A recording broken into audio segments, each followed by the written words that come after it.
Today we're going to be running through just some general neck mobility exercises.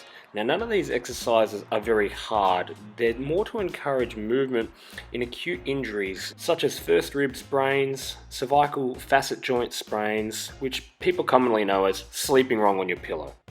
Here I'm just running through all the basic movements of the neck that are crucial to cervical function. You've got flexion, extension, rotation both ways, and side bending both ways. And here on this little diagram, you can see those facet joints that I was talking about that commonly do get sprained. So what's the answer, you might ask? Simple, we're just going to do those movements, but in a rhythmic manner.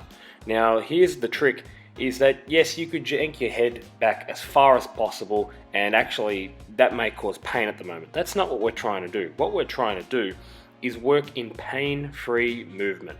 So you can see here, I'm going through all the movements of the neck as if I've got no pain. I'm whipping my head back and forth quite happily there.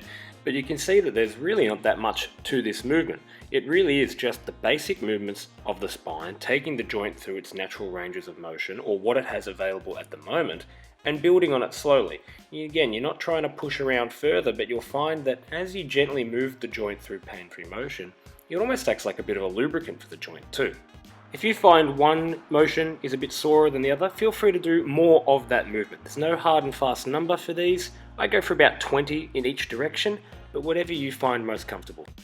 This movement here is probably the toughest one of them all. A bit difficult to sort of show, but you are pushing your neck back, not necessarily leaning back. Really good for headaches too.